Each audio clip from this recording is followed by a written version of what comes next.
Assalamualaikum warahmatullahi wabarakatuh. Ada yang punya jaminan bisnis apapun di dunia ini tidak akan rugi? Ada yang bisa punya jaminan? Allah tawarkan sebuah usaha tidak akan merugi. Itu namanya bisnis sama Allah.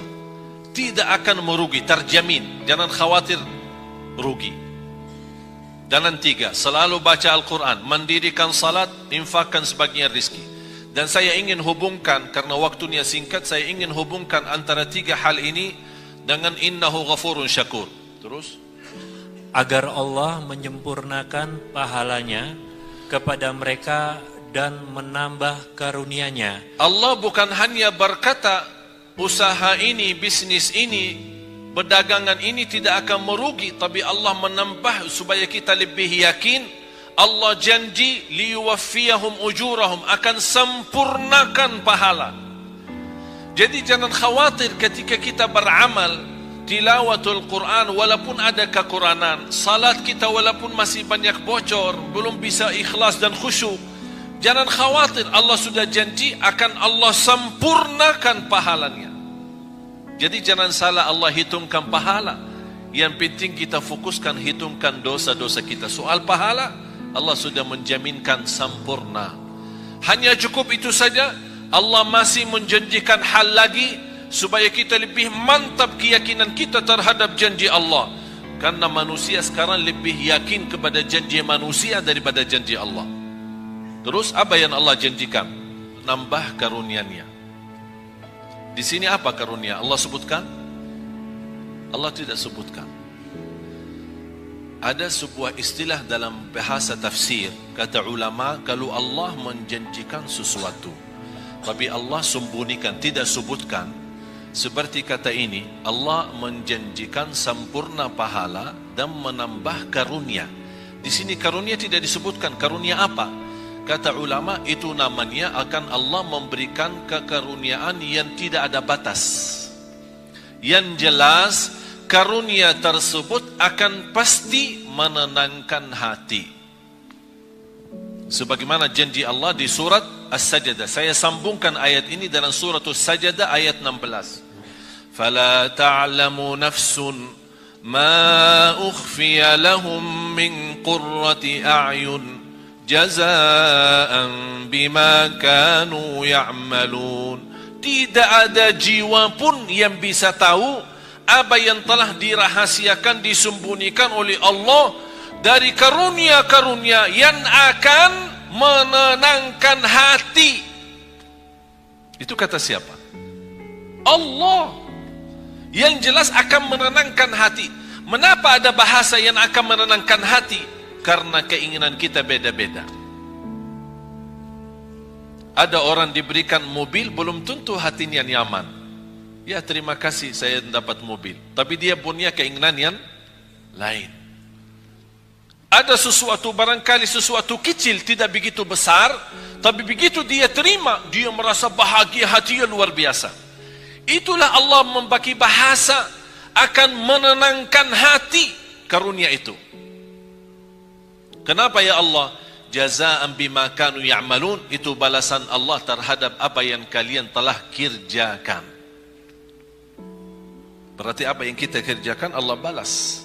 Bukan hanya balas pahala yang sempurna, tapi terjamin karunia yang akan menenangkan hati.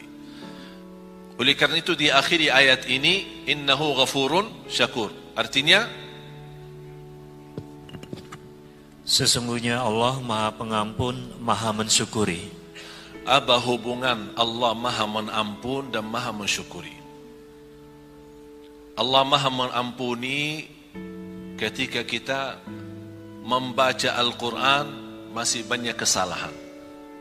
Daripada yang salah tapi tidak pernah baca Quran. Salah baca Al-Quran masih termasuk diampuni Allah daripada yang salah tidak pernah baca Quran. Artinya jangan ada yang berkata saya takut salah.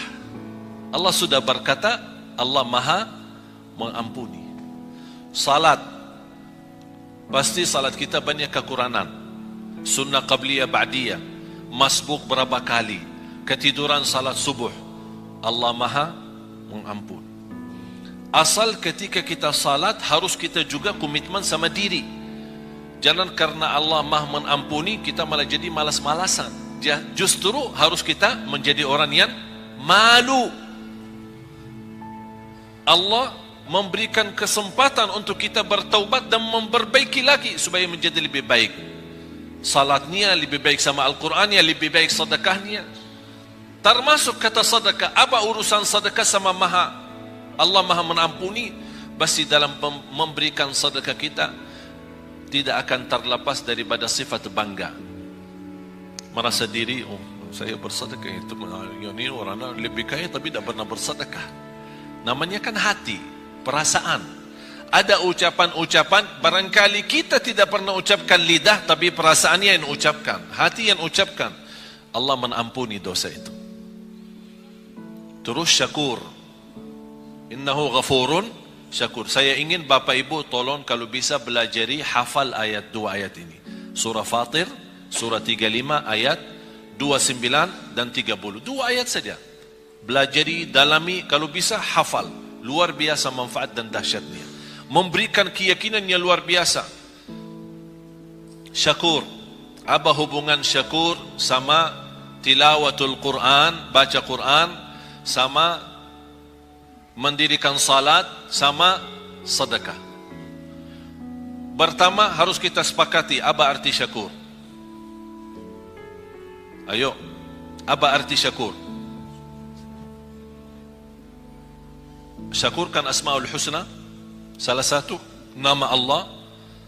Kalau di bahasa Indonesia kan syakur itu yang maha mensyukuri. Tapi masih belum pas. Dan selalu saya sampaikan ke jamaah, belum ada dan tidak akan ada. Belum ada dan tidak akan ada bahasa yang mampu kupas isi Al-Quran selain bahasa Arab. Bahasa Inggris, bahasa Indonesia, bahasa Melayu, bahasa apapun, hanya kemampuannya terjemah saja. Isinya lebih dalam, lebih terlihat, mutiara-mutiaranya, keindahannya, tidak ada yang bahasa yang bisa, hanya bahasa Arab. Ketika saya membaca innahu ghafurun syakur, saya faham apa maksudnya syakur di sini dibandingkan dengan amalan yang Allah sebutkan sebelumnya. Syakur dalam bahasa Arab, tolong hafal, huwallazi yu'ti al-ajra al-kathir bil amalil qalil, yang artinya asy-syakur yang menjaminkan pahala yang banyak dengan amalan yang sedikit. Itu namanya syakur, yang memberikan pahala yang banyak dengan amalan sedikit. Mau tahu buktinya? Salat kita berapa waktu? Salat kita berapa waktu? 5. Allah berikan pahala berapa? Tahu enggak pahala salat? 50.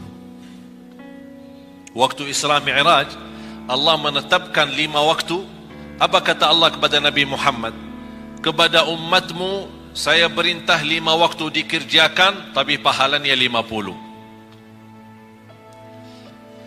Hadis Rasulullah SAW, barang siapa yang menjaga sunnah qabliyah ba'diyah 12 rakaat di Sahih Muslim, 12 rakaat sehari dan semalam, yang namanya sunnah qabliyah ba'diyah, dapat rumah di dalam surga. Barang siapa yang mengikuti salat subuh, ini hadis sahih, barang siapa yang ikuti salat subuh berjamaah dapat pahala seperti orang salat malam sepanjang malam. Padahal sepanjang malam tidur. Mana kita mampu salat malam sepanjang malam? Hanya dengan subuh jamaah, berjamaah subuh, pahala sepanjang malam kita dapat. Lebih dahsyat lagi sunnah qabliyah subuh, lebih baik, lebih besar pahalanya daripada dunia dan segala isinya. Itulah syakur. Amalan sedikit tapi pahalanya besar. Kalau Allah tidak syakur, memberikan pahala yang banyak dan amalan sedikit, kita tidak bisa kejar umur kita dibanding umat yang terdahulu. Satu malam Lailatul Qadar, Bapak Ibu, pahalanya 83 tahun. Padahal umur kita belum tentu 83. Itulah syakur.